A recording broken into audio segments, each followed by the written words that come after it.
Bonjour à tous, bienvenue dans Parlons-en.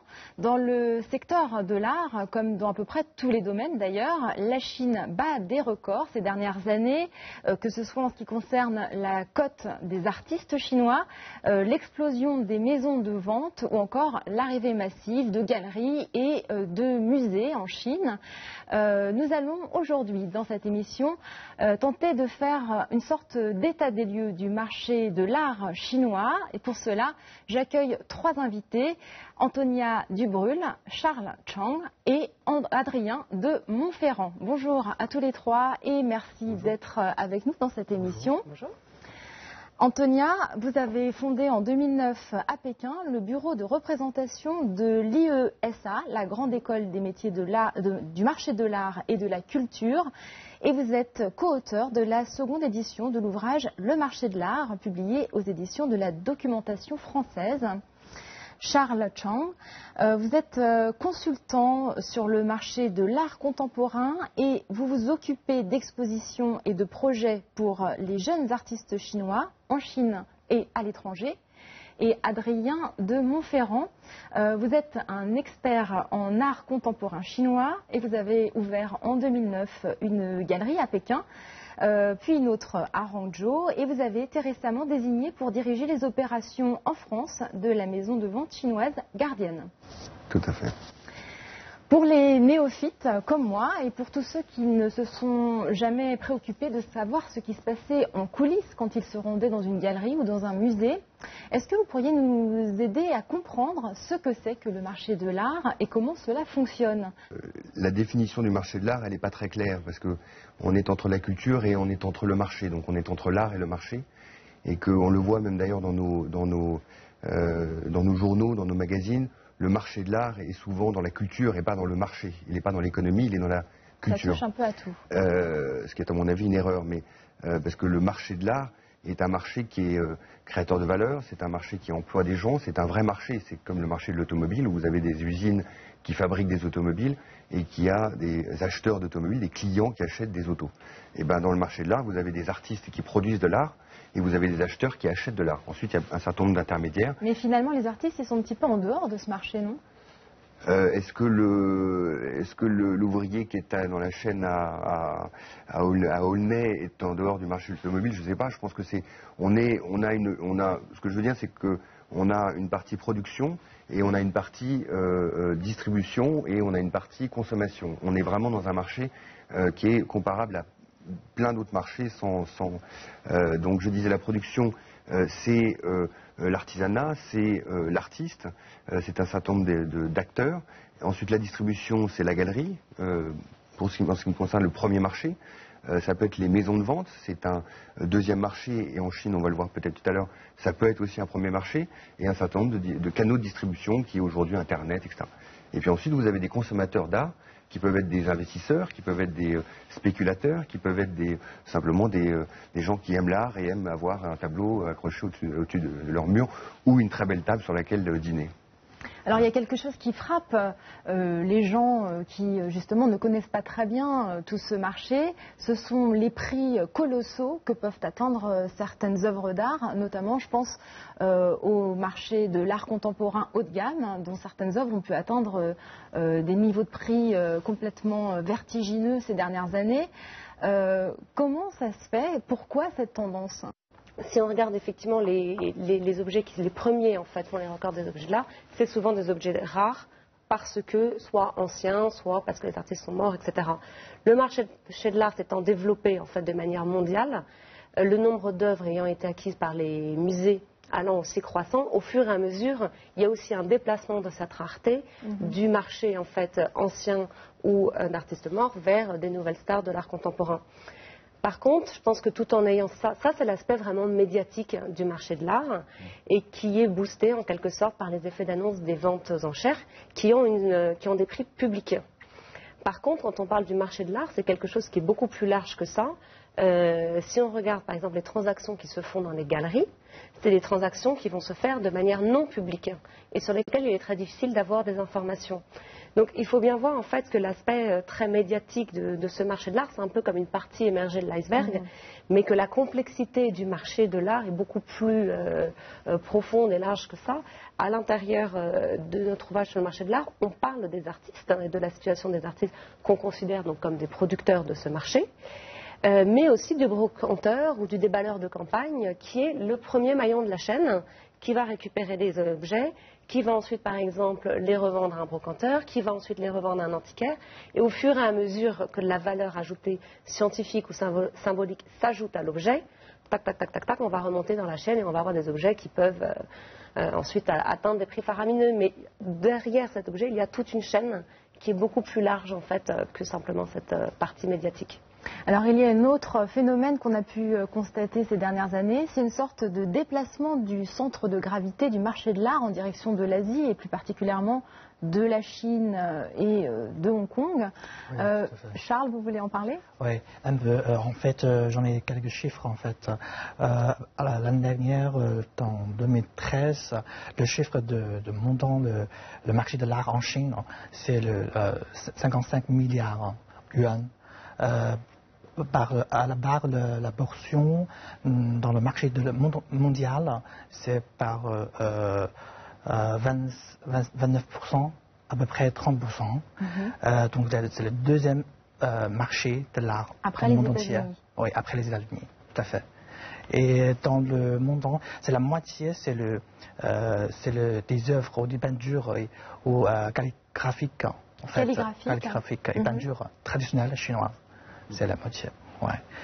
Donc c'est énorme, ça augmente très vite en fait. Mais ça touche plutôt des pièces anciennes alors? Oui. Plus que l'art contemporain? Plus que l'art contemporain. L'art contemporain, c'est, dans ce cas, c'est pas beaucoup. En fait, c'est à peu près 6% à la barre de ce marché. Voilà. Peut-être une chose aussi qui est importante de rappeler quand on parle du marché de l'art en Chine. Effectivement, on s'attarde beaucoup sur l'aspect récent. La croissance de la Chine ces 10 dernières années, c'est 40%. Donc c'est une croissance qui est énorme. Mais la tradition de collection en Chine, elle remonte au IVe siècle avant Jésus-Christ.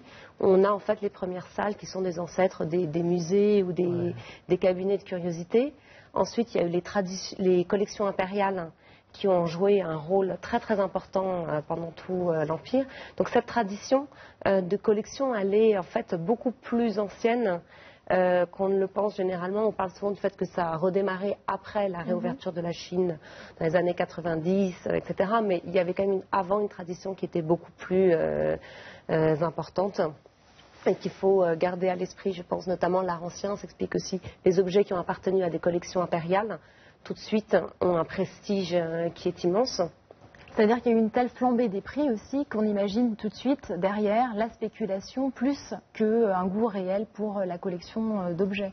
Il y a une valeur qui est réelle en Chine, je pense tout le monde en conviendra, c'est la valeur du business. Ça, c'est clair, on est dans un marché, comme on l'a dit tout à l'heure.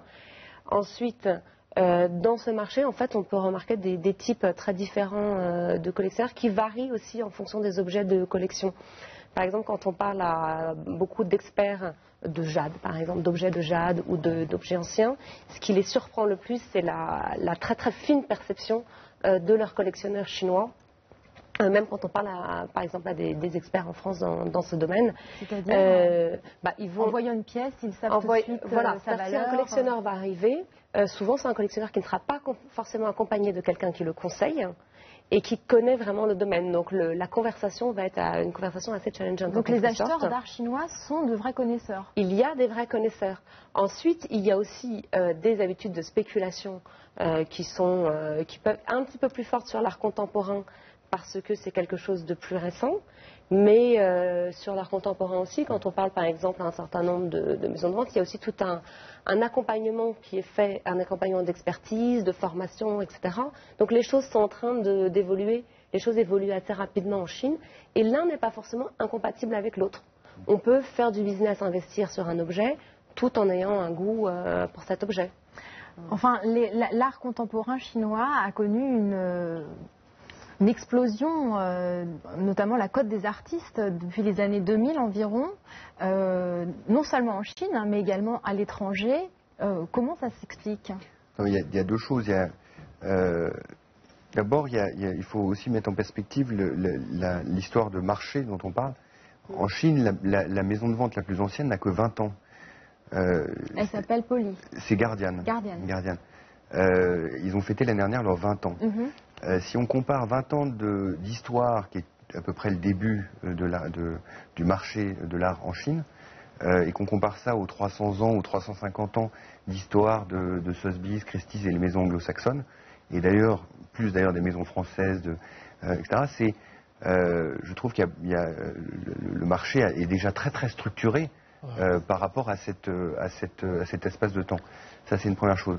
Pour revenir à la spéculation, on parle beaucoup de spéculation en Chine, et je pense que il y a effectivement une logique de business parce qu'une économie de marché récente, etc. Mais personne ne se pose la question de savoir si en Europe c'est pas la même chose. Aux États-Unis, à partir du moment où on achète quelque chose qui, par définition, n'a pas une utilité concrète immédiate, le prix qu'on y met et l'argent qu'on y dépense, on n'a pas envie de le perdre.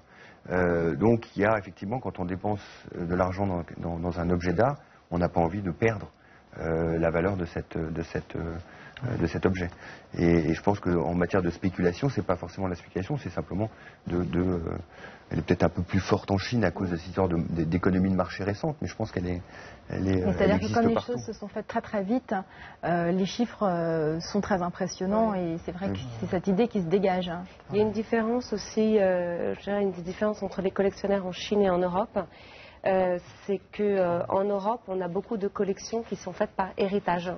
Les collections se transmettent de génération en génération. L'histoire en Chine en a décidé autrement parce que le marché a été fermé en fait en quelque sorte depuis 1949 et l'ensemble des biens culturels ont été nationalisés. C'est-à-dire que la plupart des antiquités qui sont vendues aujourd'hui, souvent on doit les récupérer à l'étranger et les biens ont été nationalisés. Donc aujourd'hui, les familles qui veulent avoir une collection, elles sont obligées d'acquérir ces collections parce qu'il n'y a pas eu de transmission de génération en génération et parce que la plupart du patrimoine est hors marché. Vous voulez réagir, Charles? Oui, peut-être, à mon avis, dans ce marché, on a beaucoup de transactions privées. C'est pas au public, c'est pas ouvert en fait. Hein. Et donc, comment ça se passe ce type de transaction? Ça passe par quoi? C'est par particulière à particulière.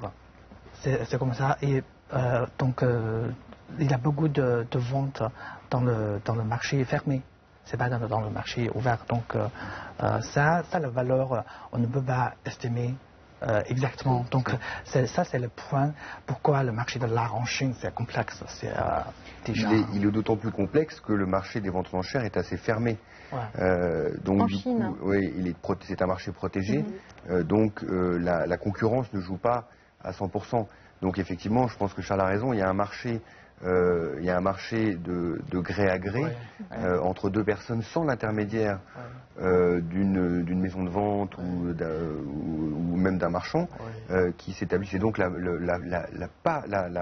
taille du marché dont on parlait, je vois 8 ou 9 milliards de dollars, c'est sous-estimé beaucoup, je pense. Et pour la contemporaine, c'est pas pareil.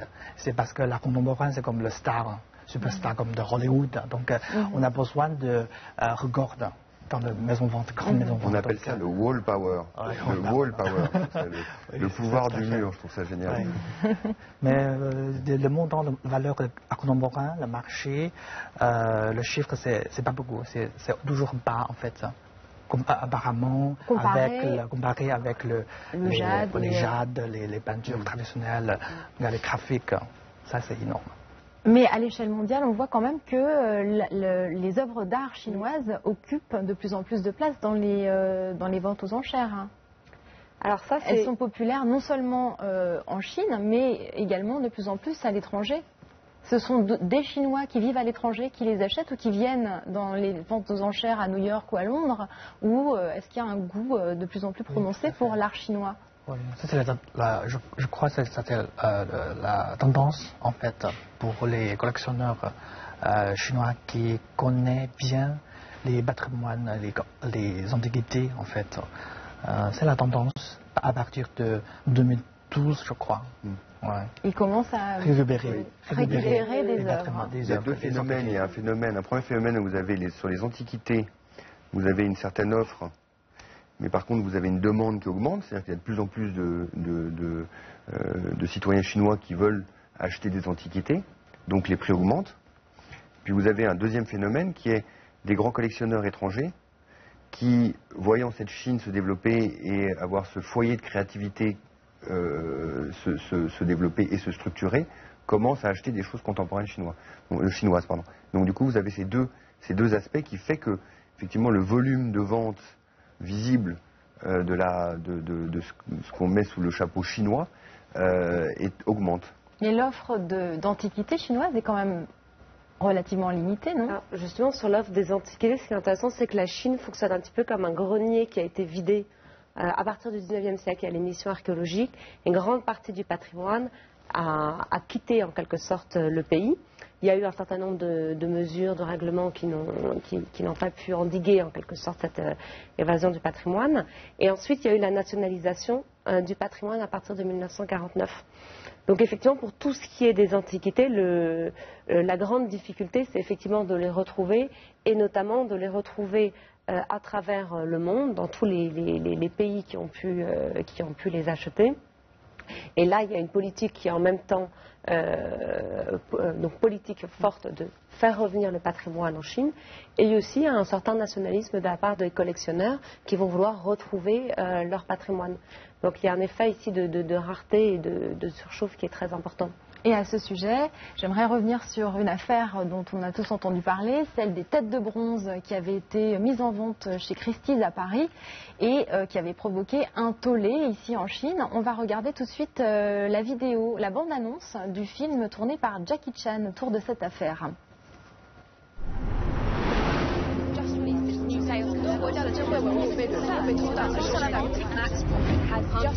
All those years ago, because of war, my ancestors brought back things that did not belong to them. And every time I look at that bronze, it shouldn't belong to one or two individuals. Ladies and gentlemen, there are only 4 in the world.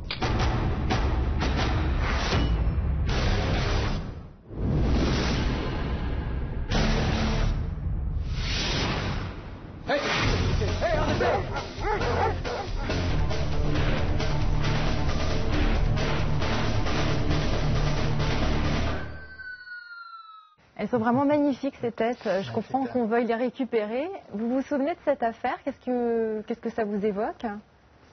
Je pense que c'est un symbole. Ces têtes, elles ne sont pas du tout chinoises. Elles ont été dessinées par un Français justement, je crois. Alors, je ne sais pas s'il est français ou italien, mais c'était des jésuites. Moi je les trouve pas forcément très belles. C'est impressionnant la fontaine. Je sais pas si vous avez vu alors tout le concept est très très beau et c'est même techniquement, même à l'époque c'était fabuleux.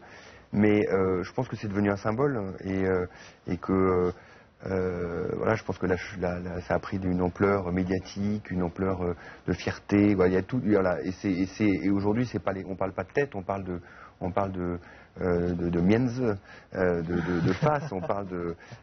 voilà, je pense le débat s'est complètement déplacé. Oui, il y a plusieurs notions mélangées dans tout ça, un peu de nationalisme, un peu de... Exactement. Vous vous souvenez, vous étiez en Chine à ce moment-là? Oui, un peu d'histoire en fait. Quand tous les Chinois, quand on était petits, on étudie en fait par l'histoire de cette...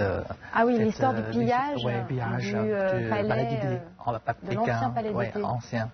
Donc pour l'instant, je pense aussi, comme Adrien a dit déjà, c'est un symbole peut-être. C'est peut-être un symbole de pouvoir ou puissance pour l'instant, pour la Chine, l'instant récente. Voilà, donc on aime miens, donc ça veut dire on doit récupérer, c'est très clair. Non, puis en plus c'était un Français qui l'avait, des Français qui ont pillé le Palais d'été avec les Anglais. Ça fait beaucoup. Le fait de les racheter, ça fait, voilà, c'était pas, il y a une logique quand même qui... Il y a un effet d'annonce qu'en fait, s'ils avaient voulu acquérir ces têtes sans effet médiatique, c'était assez, ils auraient pu les contacter en off, ou ils auraient pu... Moi j'étais assez proche de toute cette histoire. Il y a eu pas mal de tentatives, dont une que j'ai portée, Ouais. et le propriétaire était assez... Avant la vente. Avant la vente, oui, avant la vente. Et alors comment ça s'est terminé? Parce que moi je me souviens qu'il y a finalement un acheteur chinois qui a fait une proposition et puis finalement il n'a pas payé, je crois. Je crois que finalement elle a été rachetée par un collectionneur qui l'a offert au gouvernement chinois, c'est bien ça? En fait,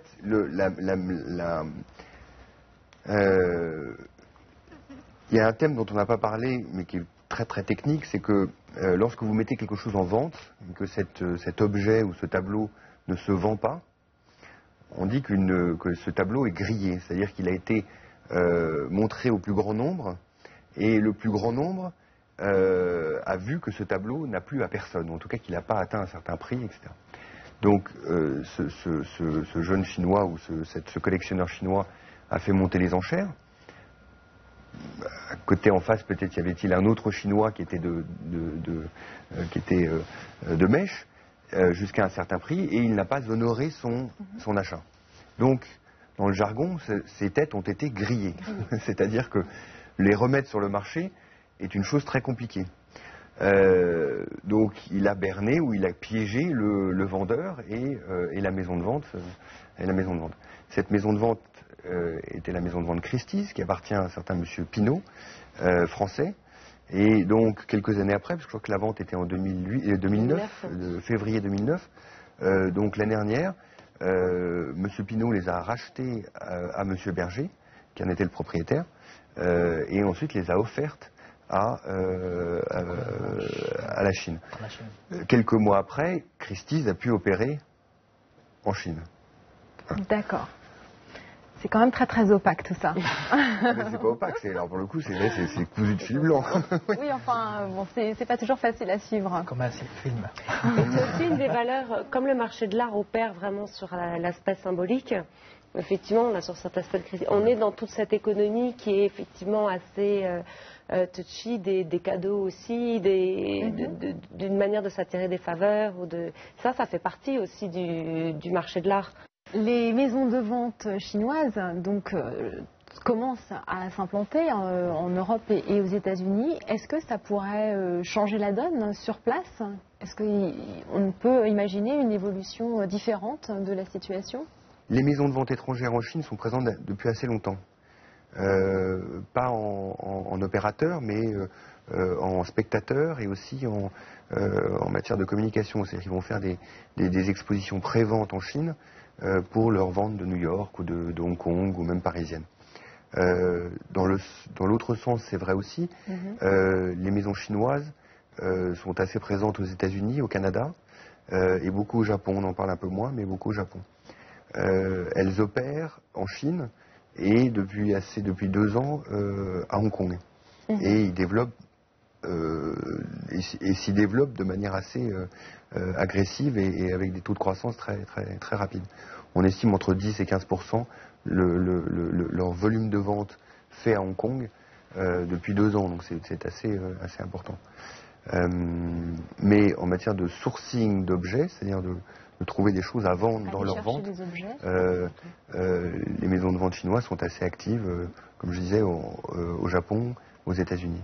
Mais là, ce qu'elles cherchent, c'est à trouver des objets d'art chinois en Europe et aux États-Unis. C'est quelque chose de nouveau. Oui, c'est quelque chose d'assez nouveau, mais l'idée, c'est d'éviter les intermédiaires. Lorsque vous avez des ventes au Texas d'objets chinois ou des ventes à Dijon, pour nommer une ville comme ça, elles sont en général achetées et acquises par des intermédiaires en France ou aux États-Unis et ensuite remis sur le marché dans des conditions peut-être plus clémentes à Hong Kong, qui va peut-être, du fait de la situation des maisons de vente, parler au plus grand nombre d'amateurs pour ces pièces-là. Voilà. Oui, alors, pour finir, et élargir ce sujet. Qu'est-ce qu'on pourrait imaginer comme scénario pour la suite? Moi, ce que je vois un petit peu dans les évolutions, c'est qu'il y a... on avait tendance de temps en temps à opposer un petit peu les maisons de vente occidentales, les maisons de vente chinoises. Ce dont on a parlé avec ces évolutions géographiques, à mon avis, ce qu'on voit, c'est qu'il y a les différences vont peut-être être amenées à évoluer, les pratiques à s'inspirer les unes des autres. On place souvent les Sotheby's, etc. ont des expériences qui est beaucoup plus anciennes que les maisons de vente chinoises, mais les pratiques évoluent également. Notamment, il y a un grand travail qui est fait en ce moment sur les maisons de vente chinoises, qui est un travail de bonne pratique, d'assainissement en quelque sorte du marché. On a un marché chinois qui va vers de plus en plus de maturité et ça qui va continuer. Et on a en même temps des pratiques locales qui peuvent, notamment sur les fonds d'investissement ou aussi, par exemple, dans les espaces muséaux.